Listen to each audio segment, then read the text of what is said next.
예, 오늘 아주 세례식 감동 많이 받았습니다. 이건 뭐 좋으니까 너무 큰 환영을 해주셔서 다시 한번 저도 한번 받고 싶은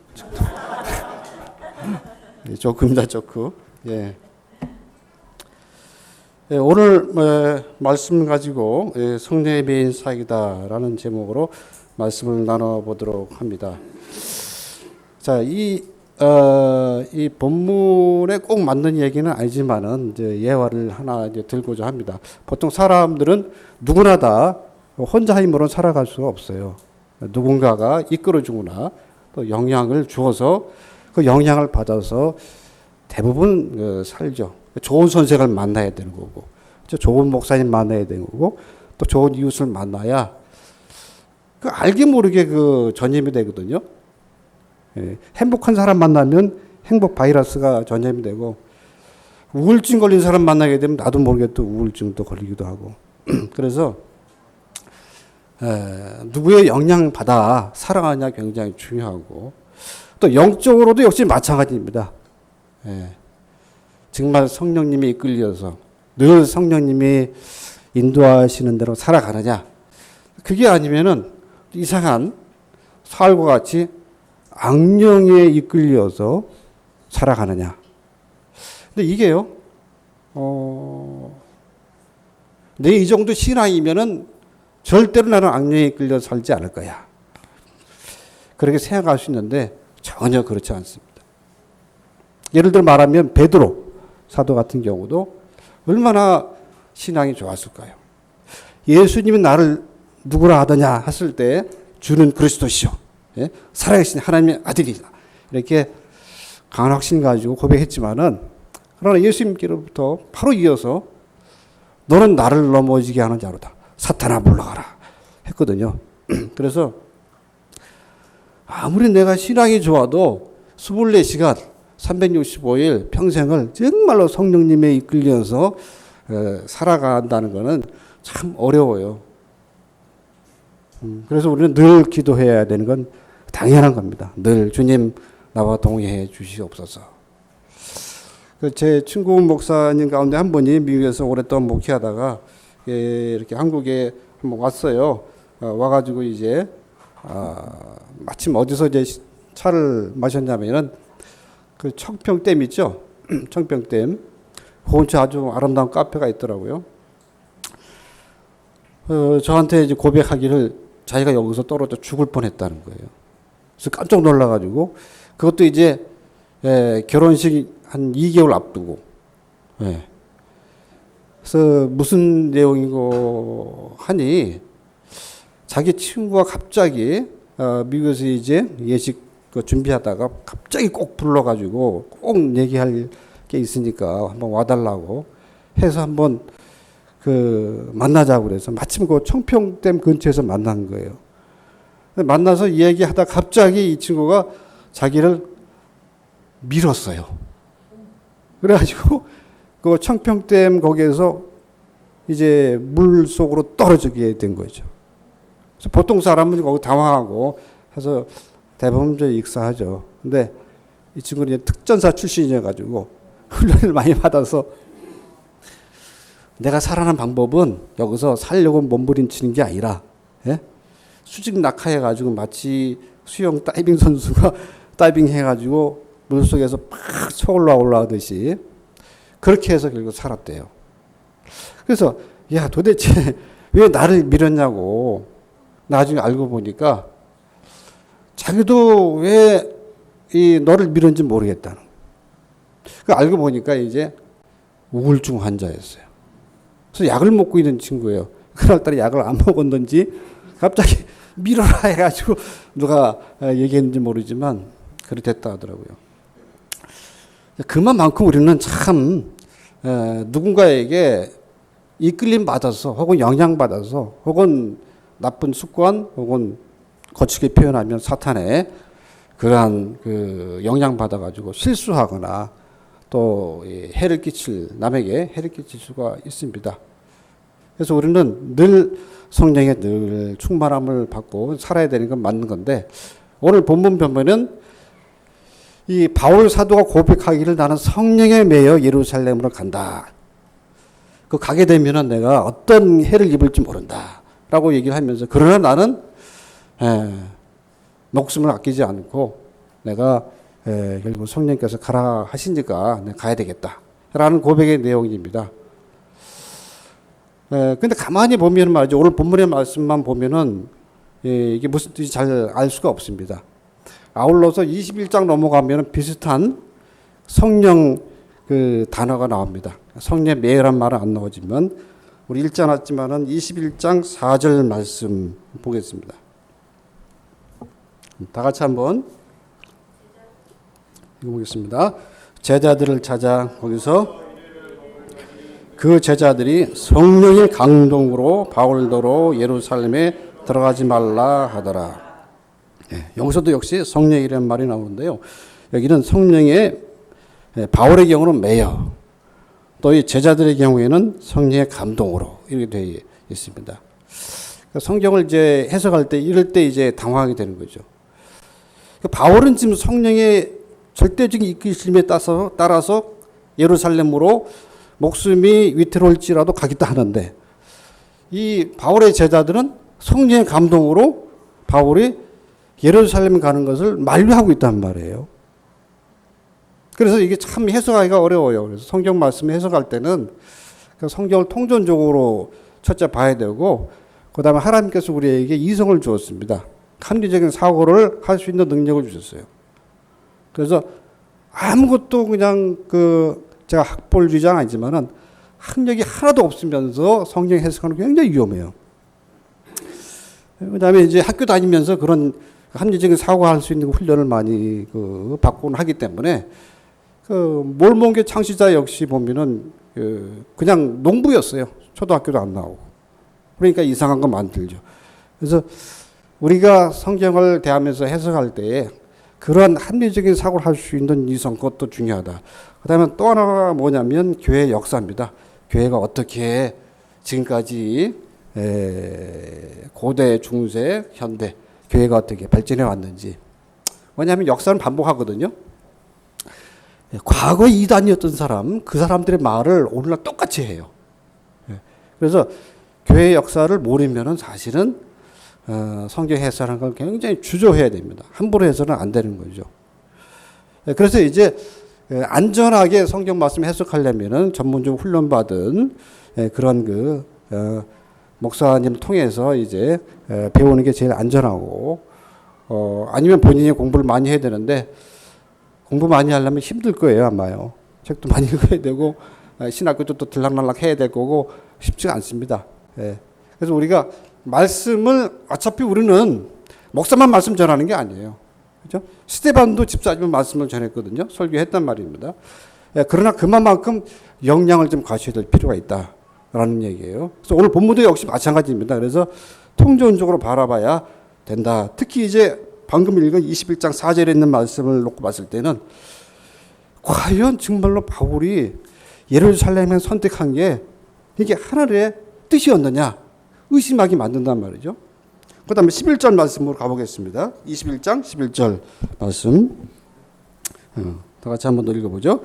우리에게 와서 바울의 띠를 가져다가 자기 수족을 잡아매고 말하기를 성령이 말씀하시되 예루살렘에서 유대인들이 이같이 이 띠 임자를 결박하여 이방인의 손에 넘겨주리라 하거늘. 자, 여기에서는 이제 성령이 말씀하시되라고 되어 있습니다. 이것도 역시 보통 평신도도 아니고요. 이 사람은 또 선지자예요. 그러니까 선지자라고 하는 것은 그 당시에 말씀을 받아가지고 오늘아침 그 당시 이 말씀이 이렇게 만들어지지 않은 상태예요. 그래서 초대교회 때는 그래서 이런 하나님의 계시의 영을 받은 사람이 소위 이제 예언한다 그러죠. 사도행전이나 로마서나 아니면 바울서신 볼 때에 예언한다고 말할 때는 다 이제 오늘날 말하면 설교한다는 거예요. 설교. 그러니까 어느 정도 영적인 그런 능력을 갖추고 있다고 교회에서 인정한 사람이에요. 공적으로. 근데 그 사람이 얘기하는 거예요. 성령이 말씀하시되 예루살렘에서 유대인들이 이 띠 임자가 누구냐면 바로 바울이거든요. 바울을 결박해서 이방인의 손에 넘겨주리라. 그러니까 상당한 위해를 당하게 될 것이다. 이러한 성령의 예언의 말씀이라 할 수 있는 거죠. 그래서 이 몇 개의 성경 구절을 놓고 봤을 때 결과론적으로 바울이 예루살렘 가는 게 맞습니까? 아니면은 아니 제자들도 성령에 감동받아가지고 또 당대에 또 공적으로 인정을 받은 또 선지자께서 성령이 말씀하시는데 안 가는 게 좋겠다는 취지로 얘기한단 말이에요. 그래서 어느 게 정말로 성령의 이끄심을 받은 그런 하나님의 뜻일까? 종종 우리는 말이죠. 하나님 뜻이 무엇일지에 대해서 고민을 많이 하잖아요. 그죠? 우리 교회 여기 아들람 교회 멋진 교회 아주 눈이 초롱초롱하신 여러분들 우리 김영민 목사님 복 많이 받으신 것 같아. 예, 이렇게 알짜 성도들이 많이 계신. 이 곳으로 인도하도록 성령이 인도하셨을까? 이 교회에서 내가 이제 등록하고 할 때 그런 생각들 많이 하죠. 어느 학교 선택할까? 또 어느 배우자를 선택할까? 등등의 결정을 앞두고 기도 많이 하잖아요. 기도 많이 해도 지 생각 가지고 기도하니까 성령님이 진짜 우리 원하는 대로 이렇게 우리 희망한 대로 올바른 결정을 할 수 있도록 해주시는가 의문이기도 합니다. 사실은 보통 기도한다 하면서 기도 안 해요. 어떤 일을 큰 결정을 앞두고 우리 기도합시다. 기도 안 해요. 자기 생각이 중화돼가지고. 그래서 우리가 그 아이들 훈육할 때나 또 이렇게 교회에서 신앙생활 할 때나 교회 일 하다 보면은 또 이게 정말 주의 뜻인가. 다 모여 있는데 또 갑론을박하잖아요. 누구의 말이 옳은지, 어느 집사님 말이 옳은지, 장로님 말이 옳은지, 목사님 말이 옳은지. 그래서 우리는 항상 늘 주의 뜻을 이제 정확하게 알아야 되겠는데, 그래서 제 생각에는 가장 좋은 은사가 뭐냐 하면은 바울 사도가 얘기했듯이 사랑의 은사가 제일 좋다고. 여러분 다 동의하시죠? 사랑의 은사가 제일. 아무리 방언하고 아무리 큰 교회에서 목사님으로 또 이제 설교 잘하시고 그게 중요한 게 아니고 더 중요하고 더 하나님께서 원하는 은사는 사랑의 은사. 이건 성경적이니까. 두 번째로는 제 생각에는 영분별의 은사인 것 같아요. 영분별의 은사. 어느 게 진짜 성령께서 주시는 메시지냐, 성령께서 인도하시는 그 부르심이냐. 그냥 내가 은혜 받았다고 해가지고, 내가 그냥 신학교 가야 되겠다. 근데 신학교 이렇게 입학하려고 하는 사람은 제가 이제 스크리닝 하거든요.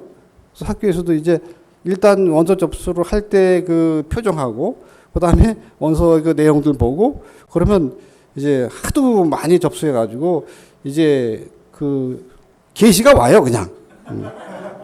이상하다 싶으면 저한테 붙여주는 거예요. 저는 이제 죽음의 사자라고 해가지고 꼬치꼬치 캐물어가지고 제일 수인한 신학기 못 오게끔 웬만하면 하던 일에 충성하세요. 이렇게 그것도 하나님의 일입니다.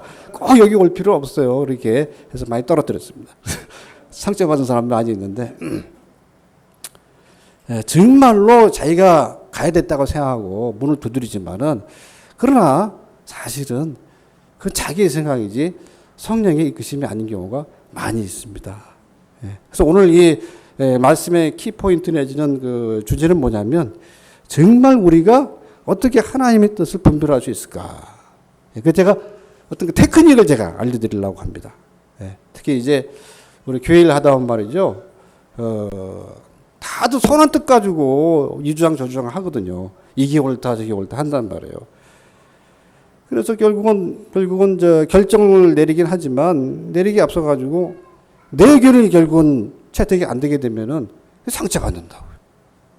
그래서 어느 교회든지 다 그런 크고 작은 상처가 있어서 분란의 원인이 돼요. 그래서 우리가 진짜 하나님의 뜻이 무엇인가를 알 수 있는 그런 테크닉이 저는 필요하다 이렇게 생각이 됩니다. 그래서 오늘 말씀을 통해서 그런 얘기를 주로 나누도록 그렇게 하겠습니다. 자, 기본적으로 성령께서 중심이 되어야 한다. 우리가 늘 생각하고 염두에 될 게 뭐냐면 하나님 내 생각은 이게 옳은 것 같은데요. 정말 주의 뜻이 뭔지 모르겠습니다. 그래서 항상 주님의 주권 아래 이 일이 이루어지게 해 주시옵소서. 항상 말이죠. 그 하나님이 주권적으로 섭리하도록, 좀 어려운 말이지만은 주권적으로 섭리하도록 이끌어 가시도록 늘 기도를 해야 되는 겁니다. 자녀를 훈육할 때도 역시 마찬가지고. 예. 그래서 여기서 바울이 그 의도한 게 뭐냐면, 이 선교라고 하는 것은 내가 하는 것 같지만 내가 하는 게 아니라는 거죠. 하나님의 주권적으로 가는 것이다.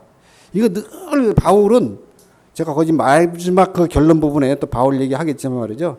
바울과 같은 대단한 사도가 없고 대단한 그 사역자가 없어요. 근데 그거는 그분이 뭐 특별한 은사를 많이 가져서가 아니고, 제가 볼 때는 뭐 저나 뭐 김 목사님이나 바울이나 뭐 죄송하지만, 하늘에 계신 죄송하지만은 뭐 비슷비슷해요.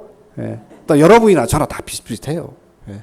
목사라고 뭐 죄 안 짓고 그러나요? 실수 안 하나요? 다 똑같아요. 근데 바울은 그걸 너무나 잘 알았던 사람이에요. 그래서 위대한 거예요. 예. 나는 절대 죄를 안 질 거고, 나는 절대 그릇된 판단을 안 할 거고, 내가 사는 건 생각하는 게 굉장히 숙고해서 했기 때문에 다른 사람은 다 내 말에 순종해야 되고, 이거 굉장히 위험한 거거든요. 예. 바울은 그렇지 않았다는 겁니다. 항상 주님이 왕, 항상 하나님이 주권자. 예. 그래서 자기가 어딜 가든지 내 마음대로 하는 게 아니에요. 오늘 본문에 뭐 나와 있기 때문에 그런 게 아니라 바울의 일생이 그래요. 성령에 매어 사는 사람. 매어, 여기서 매어라는 말은 좀 이제 헬라어로 말하면 이제 완료형이에요. 그러니까 이미 끝난 거예요. 그러니까 하나님께서 결정한 거란 겁니다. 그러니까 하나님 결정했는데 내가 안 가겠다. 뭐 내일 모레 가겠다. 혹은 뭐 좀 생각해 보겠다. 성님 가라는데 한번 기도 한번 해보고요. 이게 말이 되냐고요. 성님 결정했다. 라는 의미입니다. 이거는. 그래서 바울은 퇴로가 없는 거예요. 뒤로 돌아갈 수가 없어요. 그래서 바울은 따라서 하나님의 그 뜻에 순종하겠다라는 의지. 그것이 결국 이 말에 결국 그 일생의 선교 여정이 사실은 담겨져 있는 것이라 볼 수가 있습니다. 그런 측면에서 봤을 때에 다른 그 바울의 제자들이 말한 21장 4절에 있는 성령의 감동으로, 또 21장 11절에 있는 또 여 선지자가 말한 성령의 말씀하시되, 자, 요것들은 따라서 그 어느 기준 아래에서 해석해야 되냐 하면은 바로 이러한, 과연 하나님이 누구 편을 손으로 들어주었을까? 결론적으로 하나님이 누구 편을 손을 들어줬습니까? 결국은 바울이 예루살렘을 갔어요. 갔다는 얘기는 결국 하나님께서 바울의 손을 들어줬다는 겁니다. 그죠?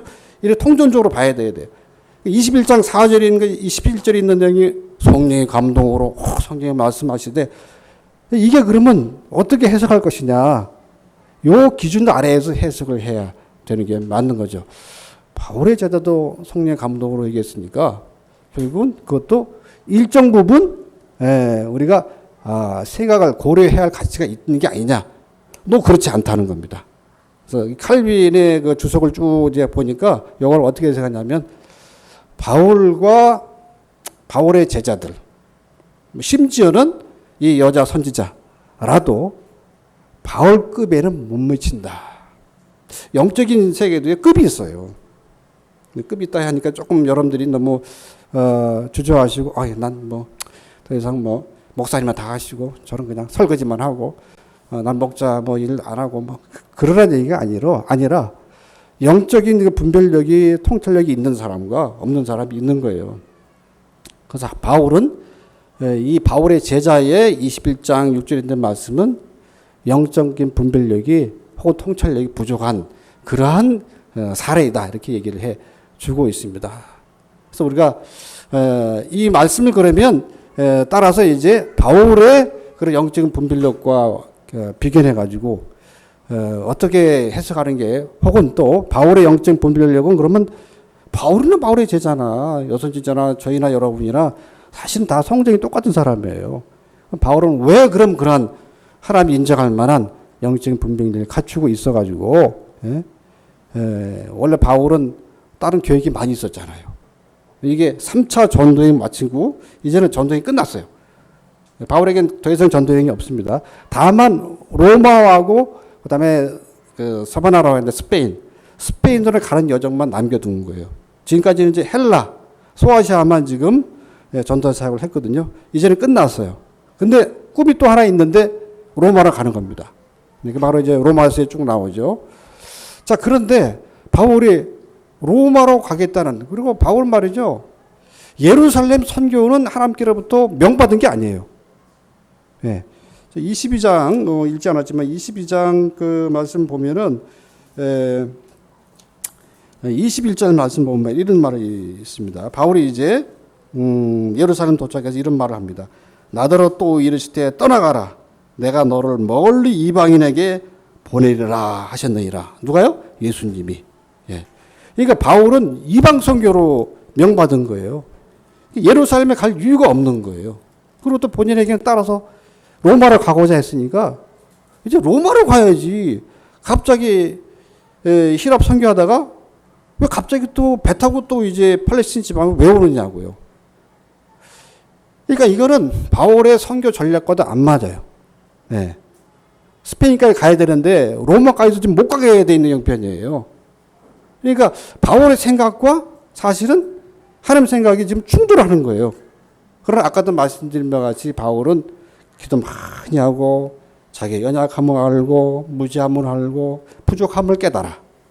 성령께서 왜 이렇게 내가 의도하는 바로 이렇게 인도하지 아니하시고 또 바울이 또 이제 얼마나 그 이방 선교의 그 비전과 그다음에 능력을 갖추고 있습니까? 대단한 로마 시민권자잖아요. 그러니까 충분히 바울 사도를 하나님이 잘 이용해야 되는 거예요. 그 하나님 비즈니스 관점에서 봤을 때 손해라 이게. 예루살렘에 가가지고 끌려가가지고 포박당해가지고 돌에 맞아 죽을 수도 있고 스데반처럼 얼마나 하나님의 전반적인 그런 그 사역에 손해가 되는 겁니까? 하나님에게 손해예요. 왜 내가 예루살렘 가야 되죠? 이렇게 반문을 할 수가 있는 겁니다. 그러나 바울은 성령의 그 메시지에 순종을 했던 것이죠. 여튼 간에 그 이방인 선교로 부름받은 자이지만 그러나 내가 예루살렘에 왔다 이거죠. 이게 중요한 겁니다. 그러니까 왜 왔을까? 궁금하잖아요. 네. 바울이 예루살렘으로 굳이 가야 했던 이유가 딱 하나가 있었어요. 그게 뭐냐면 로마서 그 15장에 쭉 나와 있습니다. 나중에 시간 되시면 살펴보시면 되겠습니다만은 거기에 어떻게 기록했냐면 우리 모두는 여기서 우리 모두라고 하는 것은 이제 이방인 성도들을 말하는 겁니다. 우리 이방인 교회에 예수 믿고 이제 구원의 확신도 없고 얼마나 이게 복된 삶을 살아갑니까? 근데 우리 이방인 교회는 그런데 예루살렘 교회에 빚을 졌습니다. 우리는 복음의 빚진 자입니다. 더더군다나 예루살렘 교회에서 나한테 전가를 보내기를 지금 예루살렘 교회가 굉장히 어렵다. 매우 가난하다 이거죠. 이방 나라에서 예수 믿는 것보다도 지금 예루살렘에서 예수 믿는 게 더 힘들어요. 왜? 박해를 받잖아요. 네? 그러니까 여러분 1세기 성도들의 그 삶은 말이죠. 굉장히 피폐했어요.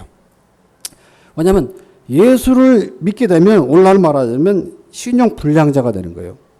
취직을 할 수가 없어요. 너 교회 다닌다고? 너 예수 믿는다고? 유대인들을 가만두겠냐고요. 그러니까 생활이 안 돼요. 그러니까 예루살렘 교회 성도들이 나왔는데 결국은 교회 자립이 안 돼요. 힘들어. 아니, 본인들도 지금 끼니 얻기 힘든 상태예요. 그래서 이제 너희가 복음을 받았는데 복음을 받았다면 제일 중요한, 제일 큰 미덕이 뭐겠습니까? 예? 어려운 사람 돌보고, 그죠? 우리 교회 식구, 우리 아들, 남기 모든 성도들은 한 식구 아닙니까? 그죠? 우리 한 식구예요. 우리 한 식구니까 어떤 가정이 힘들면은 그거는 나하고 성이 다르기 때문에 저기는 뭐 알아서 자기들이 해결해야 돼. 이게 아니고 우리는 영적으로 하나이기 때문에. 예. 갈라디아 3장 20절에 있듯이 유대인이나 헬라인이나 야마인이나 모든 사람이 다 아브라함 안에서 그리스도 예수 안에서 아브라함 다 형제고 한 가족이다 이렇게 얘기해주고 있다는 말이죠. 그러니까 우리 한 가족이란 말이에요. 진짜 우리가 하나님 믿는 성도들이라면 제대로 믿는 성도들이라면은 우리 서로 남남이 아니에요. 성 다르고 자라난 배경도 다르고 또 많이 사귀지도 않았고 해도 우리는 다 한 믿음 안에서 한 가족이거든요. 이걸 바울이 안 가르쳤겠냐고요. 가르쳤죠. 그러면서 얘기하는 거예요. 예루살렘 교회 성도들 다 우리 가족인데 저들이 굉장히 어렵다 하고 우리가 실제로 유대인들에게 빚진 게 있지 않느냐. 복음의 빚. 빚을 갚아야지. 그래서 이방인교회 세우고 거기서 목회하는 동안에 이제 헌금을 걷었어요. 네. 헌금을 걷어가지고 예루살렘 교회 이제 도와줘야 되겠다. 성도들, 가난한 성도들 좀 때에 거리 있도록 해줘야 되겠다. 이런 생각을 하고 이제 3차역 맞추고 바로 이제 로마로 가는 게 맞는데 기도해 보니까 계속 예루살렘 교회 성도들 얼굴이 떠오르는 겁니다. 예. 그러면서 성령께서 이제 알려주시는 거죠. 예. 기도 많이 하는 바울, 그리고 늘 하나님의 주권적 섭리 아래 살기를 원하는 바울. 이건 일단은 예루살렘 가면 자기는 지금 죽을 수도 있어요. 왜냐하면 유대인들에게는 말이죠. 같은 야훼 하나님 믿고 있거든요. 우리도 야훼 하나님 믿고 있고 유대인들도 똑같은 야훼 하나님 믿고 있어요. 그런데 유대인들에게 어떤 생각이냐면 이방인들은 개야. 이방인들은 자기들만 초전 피보, 자기들만 택한 백성이에요. 이방인들은 택함 받지 못한 백성이기 때문에 사람 취급을 하면 안 돼, 영적으로. 근데 바울이 이방인에게 가가지고 우리 믿는 야훼 하나님을 믿으라 하네. 물론 이제 예수 그리스도를 믿으라 하지만은 똑같은 하나님. 그러니까 이제 유대인들이 이제 화가 난 거죠. 오기만 와봐라. 예? 실질적으로 예배소에서 그 선교하다가 유대인들한테 돌 맞아 죽을 뻔했었거든요. 예. 예루살렘 오면 완전히 이거 도가니한테 쥐거든요. 그러니까 바울이 봤을 때는 이거는 내가 예루살렘 가면 정말로 상식적으로 판단해도 나는 정말로 이제 큰 위해를 당할 수가 있어. 그러나 바울은 아까 말씀드린 대로 이게 하나님의 뜻인 것 같아요. 그래서 바울이 결단한 거예요. 그러나 결단하기 앞서가지고 바울은 성령께서 이걸 내가 거기 가도록 이미 결심하셨다라고 이제 판단을 했던 거겠죠. 자, 그럼에도 불구하고 하나님께 떼서서라도 말이죠. 난 로마 가야 되는데. 그러나 바울은 결심을 확실히 하기를 이제는 내가 내 뜻대로 하는 게 아니라 하나님 뜻대로 해야 되겠다 생각을 하고 이제 바울이 이렇게 내려오게 된 건데 바울의 그 제자들이 이렇게 엉뚱한 소리 한 거 그러면 우리가 어떻게 해석해야 될까? 이게 문제잖아요. 그럼 21장 11절에 있는 말씀이나 21장 4절에 있는 말씀이나 이거 우리가 어떻게 그럼 해석하는 게 맞을까? 성령의 감동으로 여기 주어를 보면은 21장 4절 보면은 성령이 주어가 아니라요. 그 제자들이 주어입니다. 그 제자들이 예루살렘에 들어가지 말라. 이렇게 지금 얘기하고 있는 거예요. 그러나 이제 성령께서 감동하시기를 과연 정말로 너 바울한테 가가지고 절대로 예루살렘 가지 말라.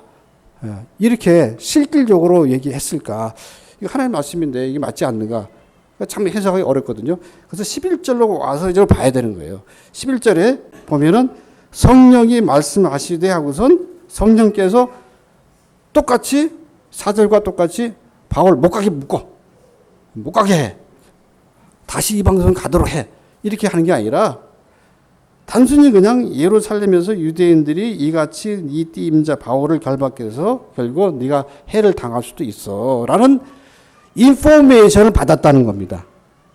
우리 하나님의 일을 할 때 종종 이게 하나님의 뜻이다 생각하고 말하게 되는데 우리 경험이 또 증명해 주시지 대부분 자기 뜻입니다. 자기 생각이에요. 하나님이 우리 모두에게 일반 계시 은사를 줬거든요. 그런데 일반 계시 은사라고 하는 것은 그분의 지적인 능력도 다 이제 그다음에 그 사람이 또 이제 살아온 여러 경험들 이게 다 이게 믹스가 되어 있는 겁니다. 그래서 하나님이 갑자기 뭐 그냥 환상으로 나타나 가지고 이리 가라 저리 가라 그렇게 하지 않는 거예요.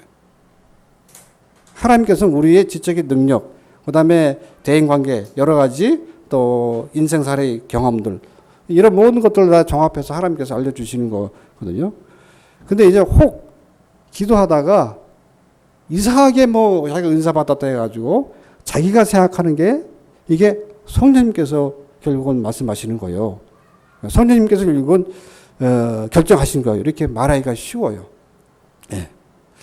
뭐 저희 학교도 보면 이제 약간 입학할 때 미처 발견하지 못하고 그 영적인 이상한 은사 발견하지 못하고 바로 며칠 전에도 그런 일이 일어났어요. 자기가 기도해 보니까 하나님 말씀하시기를 전도사님은 목사 안수 받지 말라고 해요. 받지 마세요. 그리고 카톡 보낸 거예요. 이분이 황당해가지고 하나님 말씀하셨다니까 이제 아무리 자기가 결심했다 하더라도 약간 뜨끔하잖아요. 하나님 얘기하니까. 그래서 약간 고민하고 있는데 또 그 다음날 딱 메시지 또 오기를 제가 잘못 전달해 드렸어요. 가만히 생각해보니까 아닌 것 같네요.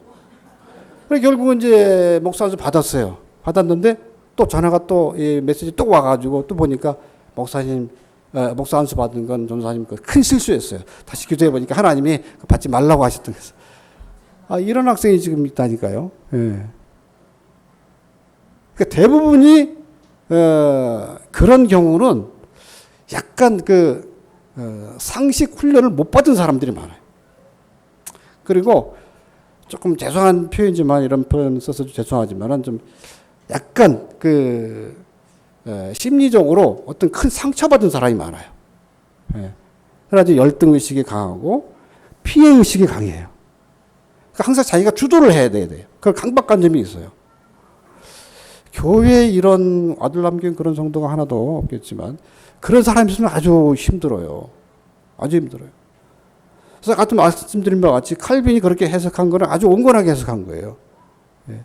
바울을 따른 제자 가운데 정상적으로 신앙생활 제대로 해가지고 정말 바울도 칭찬할 만큼 훌륭하게 교회 사역한 사람들이 있기도 하지만 없기도 했었어요. 그래서 바울이 나중에 고백하기를 알렉산더와 후미는 나를 떠났고 믿음에서 떠난 사람 교회 안에 있을 수가 있는 것이죠. 그래서 이러한 바울의 목회 사역을 또 감안해 가면서 봤을 때에 21장 4절에 있는 성령의 감도로 이 말은 사실은 실제 성령께서 바울로 하여금 예루살렘 못 들어가게 막은 게 아니고 인간적으로 봤을 때 바울의 제자들이 분명히 기도하는 가운데 성령께서 이제 인포메이션을 갖다가 이제 그림으로 보여주기는 했었던 것 같아요. 그런데 이제 인간적으로 봤을 때 이 바울을 얼마나 아낍니까, 제자들이. 그리고 그 당시 초대교회에 바울만한 인물이 있었나요? 없었어요. 그러니까 바울이 모든 면에서 탁월하니까 지적인 면에서 영적인 면에서 또 이제 사도나 다름이 없어요. 사도입니다, 사도. 그러니까 이분이 만약에 위해를 받으면 초대교회 곳곳에 교회 세워놨는데 그 훌륭한 제자들이 있다 하더라도 바울에 늘 의지하며 살았던 사역자들에게는 그냥 청천벽력인 거예요. 바울이 만약에 죽거나 하게 되면. 그러니까 인간적으로 너무 안타까운 거예요. 그러니까 인간적으로 이제 바울에게 얘기한 것이다. 그렇게 해석합니다. 그게 사실은 맞을지 몰라요. 그래서 바울 사도로 하여금 가시는 건 좋은데 하나님 뜻이라면 그러나 우리가 봤을 땐 당신이 잃는 건 우리는 원하지 않습니다. 그래서 우리도 기도해 봤는데 가면은 위해를 당해요. 가지 마세요. 이렇게 얘기했던 것이다. 이렇게 해석할 수가 있는 것이죠. 따라서 21장 4절과 11절 말씀은 사실은 하나님의 온전한 말씀이 아닙니다. 뭐 제가 이상한 얘기하는 것처럼 들릴지 모르지만 이거는 이렇게 하는 것이 옳은 성령의 어떤 이끄심을 받았다 하는 증거가 아닌 영적 분별력과 통찰력 없는 사람들의 행동이다. 이걸 보여주는 말씀이지. 바울의 제자들도 역시 결국은 성령에 감동받아가지고 바울의 못 가게끔 예루살렘에 그것도 의미가 있다. 이렇게 말해서 곤란하다는 얘기죠. 예? 11절 말씀도 그렇다. 이 말입니다. 그러면 제 말씀을 이제 마무리한다면 왜 그러면 바울의 이 말이 맞다고 우리가 해석할 수 있느냐라는 겁니다. 아까도 제가 힌트를 드렸기 때문에 미리 말씀을 드리긴 했습니다. 바울은 말이죠. 자기의 꿈, 선교 비전 하게 되면 이방인 선교예요. 그리고 당신은 말이죠.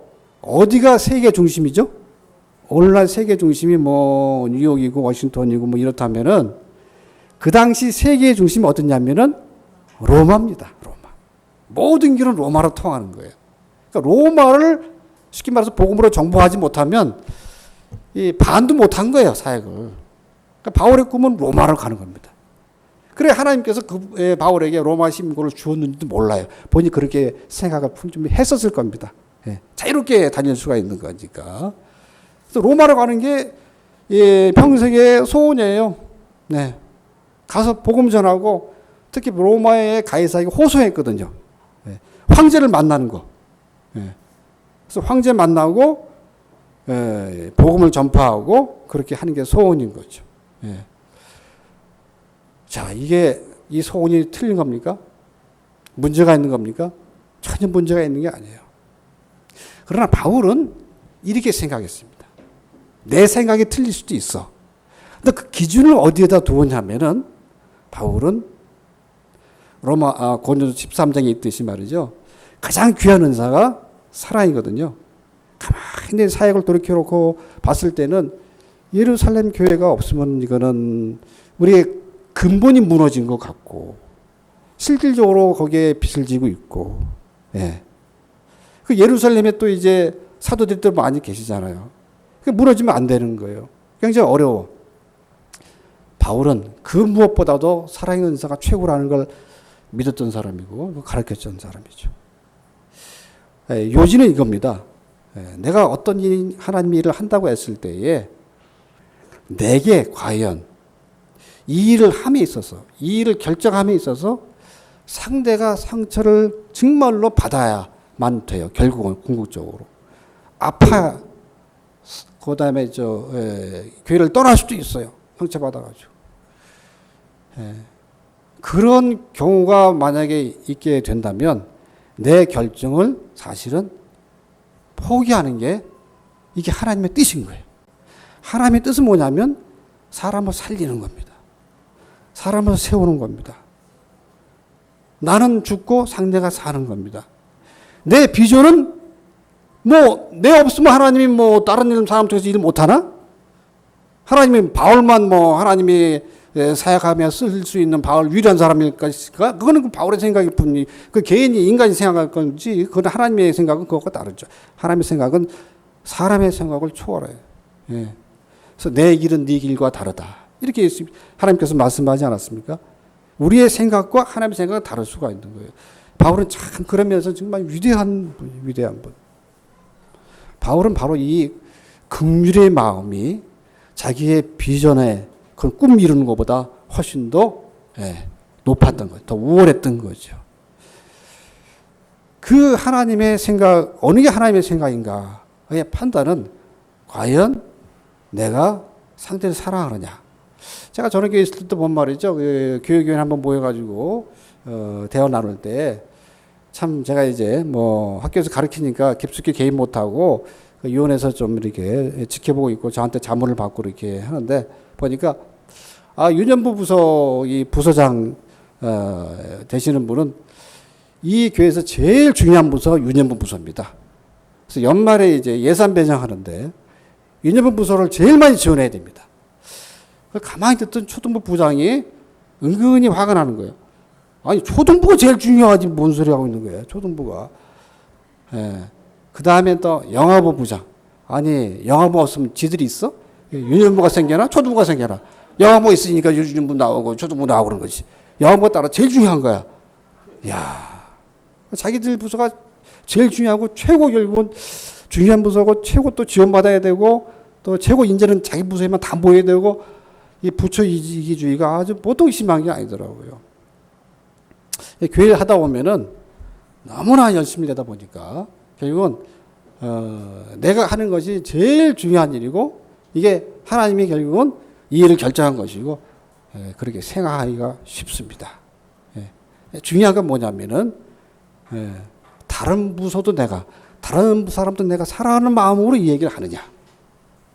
그래서 올해는 그래 네 부서 잘해 박수 쳐주고 내년엔 또 이쪽 부서 또 이렇게 잘하다 박수 쳐주고 하나님의 뜻이 무엇인가? 어제도 제가 뭐 전화로 전했던 교회에 상담을 한 2시간 동안 했는데 제가 결국은 어느 게 하나님의 뜻인가 결정할 수 있는 근거는 뭐냐면 첫 번째가 정말 내가 혹은 상대가 말할 때 그 상대가 사랑하는 마음을 가지고 이 일을 하겠다 안 하겠다 하는 건지 교회 전체를 놓고 봤을 때 또 목사님은 사랑하는 마음으로 하는 건지 장로님 사랑하는 마음으로 하는 건지 이게 아니고 개인적인 생각일 뿐인 경우가 많아요.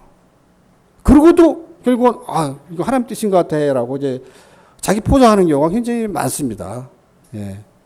그 아주 주의해야 되는 거거든요. 그래서 어느 게 하나님 뜻이냐라고 말할 때는 정말 내가 정말로 상대를 사랑하는 마음으로 상대를 포기하게 하지 아니하고 내가 대신 포기하겠다. 그게 바로 성령이 역사하시는 두 번째가 뭐냐면 공공성이에요. 이게 하나님 나라를 위해서 맞는 결정이 될 것인지, 그러니까 교회 전체에 유익을 끼칠 것인지, 아니면 그냥 내 부처만 살아나는, 내가 하는 사역만 빛나는 그런 일일지, 그게 구분이 이제 된다면은 이 교회 전체를 위한 이익이다라고 말할 경우에는 그게 하나님의 결국은 뜻이 될 것이다 말하는 것이죠. 이 바울 사도의 제자들이나 또 여서진자의 이 예언의 말이나 다 일리가 아예 없는 건 아니에요.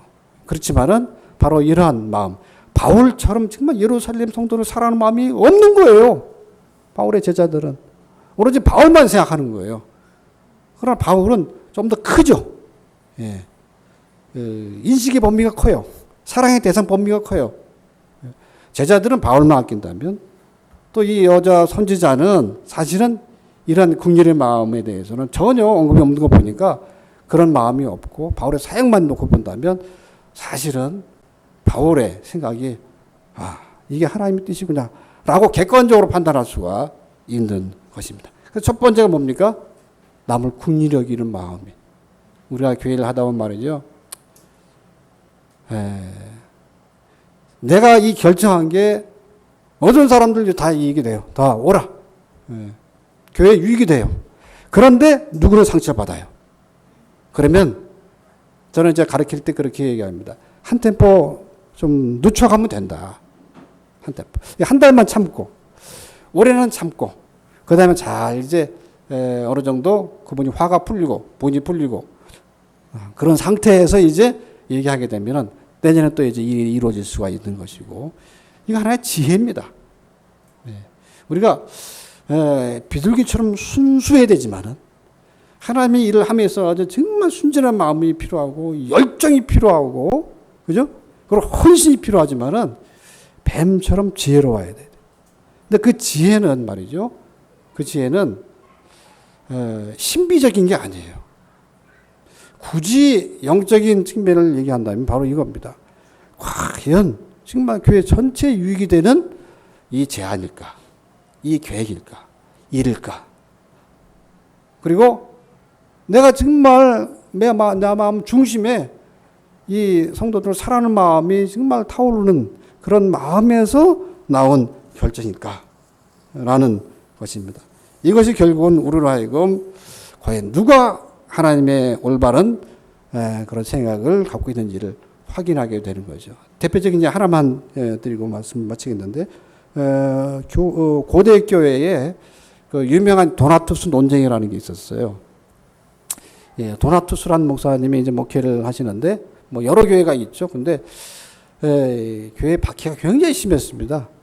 그래가지고 어떤 그 박해가 있었냐면은 너희들이 성경책을 다 가져오면, 그리고 다 불사르면 너희들 안 죽이겠다. 대신 들키면, 제출 안 하고 들키면 죽음이다. 이런 그 박해 시대에 살고 있었습니다. 그럴 때 이 도나투스 목사님이야 그 교회 성도들은 끝까지 이제 성경을 이제 안 갖다 바쳤어요. 그러나 갖다 바친 사람들은 결국은 이제 살았고, 결국 이분들도 결국은 나중에 여차저차 살긴 죽지는 않고 살긴 했습니다. 그런데 박해가 끝나고 나서 이제 이 도나투스가 뭐라 했냐면은 박해 당할 때에 저들의 요구에 맞춰서 성경책을 낸 사람들은 다시 세례를 받아야 돼. 너희는 가짜 교인이야. 너희 교회는 진짜 교회가 아니야. 그래서 내 교회만이 진짜 교회야. 얼마나 그 순수한 열정, 그죠? 예, 복음을 지키겠다는. 목숨을 내가 지금 내놓을지언정 내가 성경은 내가 못 내놓겠다. 이런 훌륭한 신앙이 어디 있어요? 근데 이게 어거스틴과 논쟁을 벌인 거예요. 도나투스파하고 어거스틴과 논쟁을 벌인 거예요. 그래서 이론적으로, 그 다음에 신학적으로 자기들은 옳다. 그러니까 반드시 재세례, 거기서 재세례라는 말이 나온 겁니다. 처음에. 그래서 너희는 진짜 성도가 아니니까 나한테 다시 세례 받아야 돼. 그러나 세례라는 것이 누구의 이름으로 오늘도 새기시겠지만은 성부 하나님, 성자 하나님, 성령 하나님 이름으로 세례를 주는 거거든요. 내가 주는 게 아니에요. 물론 내가 그 이름으로 주지만은 결국은 실질적으로 누가 주는 거냐면 삼위일체 하나님이 주시는 거예요. 오늘도 세례 받았을 때 그렇게 느끼고 받으셨겠죠 말이죠. 그래서 비록 이제 세례를 내가 주었고 그 다음에 세례 받은 사람의 경우 약간 믿음이 흔들렸어요. 그랬다 하더라도 그 세례는 유효하다라는 거죠. 왜?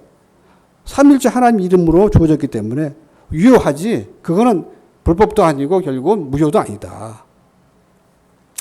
그래서 결국 공교회에서 도나투스를 이단으로 정죄합니다.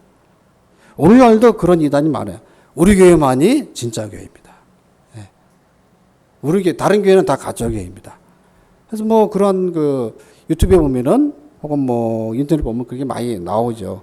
항상 공교회로부터 계속 이제 견제를 받고 있는 것인데, 그런 교회는 이제 사실은 하나님이 역사하는 그런 교회가 아니에요. 왜? 어거스틴이 그래서 이분한테 결국은 당신에게는 뭐 하나 딱 부족하다라고 말한 게 바로 체러티라고 그래요. 체러티. 카리투스. 체러티가 너한테 부족하다. 그 체러티가 뭐냐면 이제 사랑, 긍휼의 마음이에요.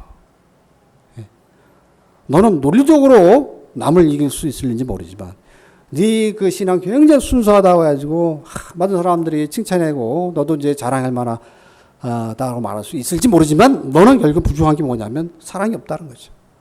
사랑이 없으면은 그거는 울리는 꽹과리예요.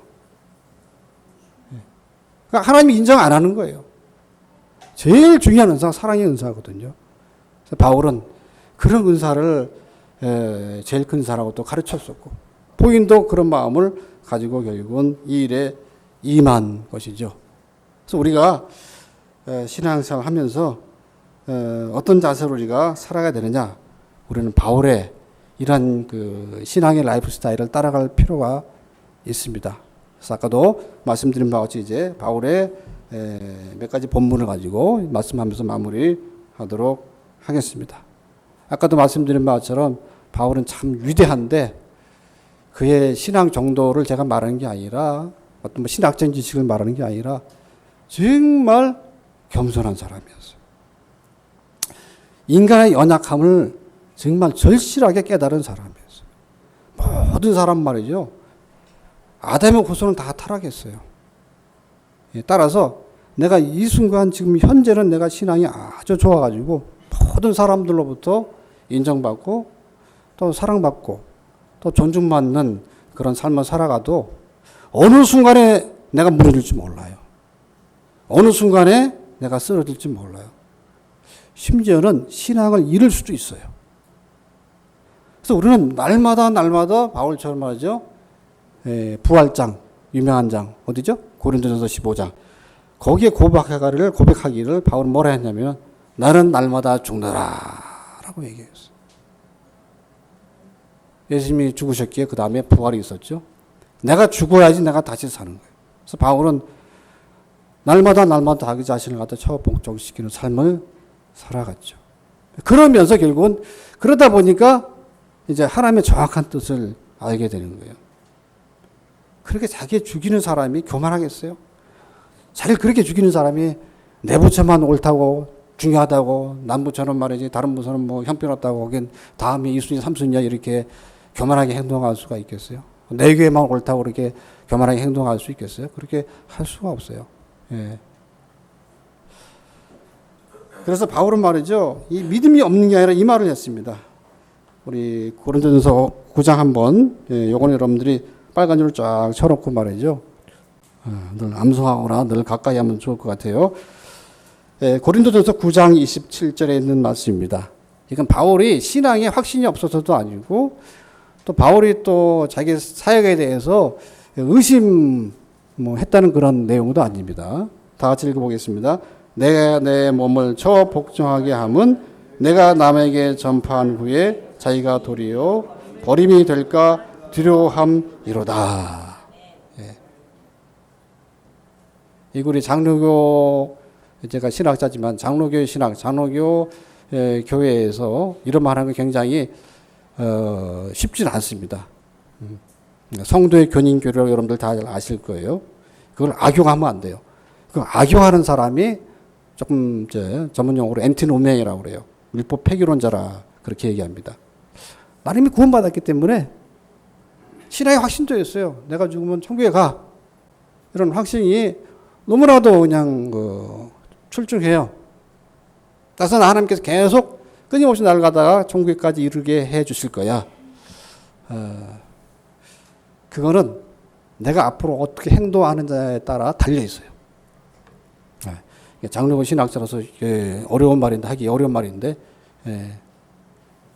매일매일 처봉정 시키지 않으면 바울이 고백했잖아요. 버림이 될까 두려워하노라.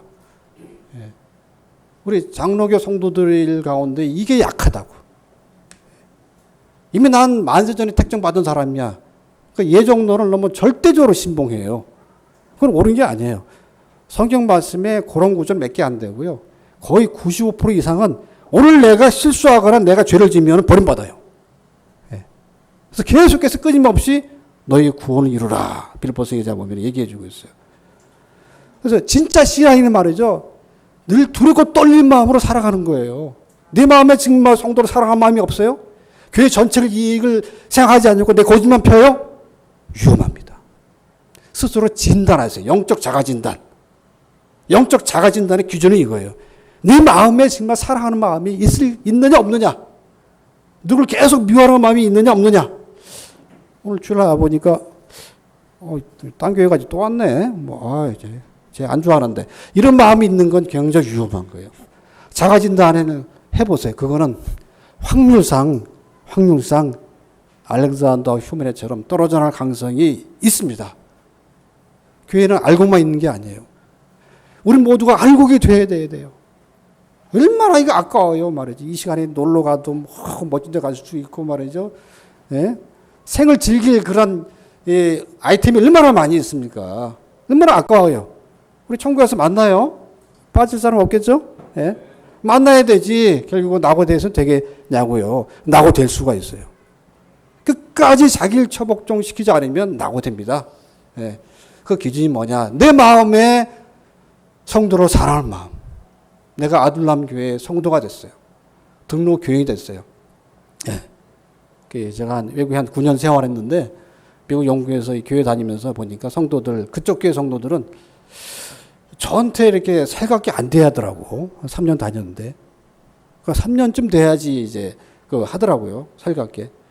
걔네들은요, 제가 등록 안 하니까 등록하면 그 교회 책임진다는 그 의무감을 이거는 자동으로 가져요. 그래서 교회가 무슨 일을 한다. 여름 성경학교를 하는데 목사님이 광고를 안 하고 장로님이 나와가지고 광고를 하는 거예요. 우리 1개월 뒤에 여름 성경학교 하는데 자 이런 일을 해줄 분, 또 이렇게 또 발런터리로 또 해줄 분, 또 이제 또 헌금해 주실 분, 재정 후원 이런 걸 얘기를 하는 거예요. 설마 한 1개월 뒤에 우리 아이 데리고 한번 가봤더니 아이들 숫자보다도 넥타이 맨 남자 성도가 더 많아. 책임의식이 무지 강한 거예요. 헌금 하나도 안 내는 것 같아요, 보니까. 별로. 1파운드짜리 하나 찌끔 내고 말고. 근데, 그 교회는, 미국 교회나 영국 교회는 다 그 주보에 딱 매주마다 이제 지금까지 언급을 얼마나 했습니다. 1년 예산 얼마입니다. 이렇게 얘기해요. 그럼 예산에 맞춰가지고 내가 이 교회 등록교인이라면 내 정도 되면 어느 정도 해야 되겠다. 해가지고 예산이 다 결국은 채워집니다. 그러니까 책임감이 있는 거예요. 내가 이 아둘람 교회 그 등록 교회다 하게 되면 말이죠. 가족 의식을 가지고 사랑하고 또 전도하고 이 교회를 지키려는 그런 의지와 책임감, 예? 그리고 믿음의 성숙을 도모하기 위해서 여러 가지 훈련받는 거 아끼지 않냐고 다 훈련받고 하는 그런 의식이 분명히 있어야 되는 거고, 또 피차간에 어떻게든지 내 피부치라 생각하고 의지하고 또 도움 주고, 이런 의식이 없으면은 이거는 사실은 더 훈련 받아야 될 그런 미성숙한 자이거나 아니면 떨어져 나간 사람이에요. 그 책임감을 가져야 돼요. 바울 사도가 그런 마음을 가졌어요. 딱 하나입니다. 예루살렘 교회 나 가서 맞아 죽을 수도 있어. 그러나 저들은 내 가족이야. 저들 내가 살리기 위해서 내가 돈 들고 가는데 헌금 내 목숨 하나 까짓 거 목숨 그만이지 뭐. 결국 하나님께서 그걸 로마로 보냈습니까? 안 보냈습니까? 보냈어요. 거기서 죽도록 됐습니까? 아닙니다. 결국은 네 비전도 이루고 결국은 그 일거양득인 거예요. 사랑의 실천도 하고 진짜 교회 성도 모습도 보여주고. 우리 아들남교회 성도 여러분, 하나님의 일을 한다는 것은 어렵습니다. 왜냐하면 이상하게 교회 안에는 다들 본인이 다 목사라고 생각해요. 대부분 본인이 다 이제 최고 결정을 지을 만한 능력이 있는 사람이라고 생각해요. 늘 자기 자신을 복종시키며 겸손하게 낮추며 상대를 높이고, 그죠? 상대를 인정해주고, 이번에 내가 손해보고. 왜? 너무나 이 성도들 사랑하기 때문에. 어제 그 상담도 너무나 사랑하기 때문에 어떻게 해야 할지 모르겠다. 그 사랑으로 충만한 그런 우리 아들남교회 모든 성도들 다 되시기를 바랍니다. 앞으로도 좋은 소문이 이 동백에 제가 가까이 있기 때문에 제 안테나가 비교적 높은 편이라 다 걸려요. 훌륭한 교회로 이름나기를 주의 이름으로 축원드립니다. 기도하겠습니다.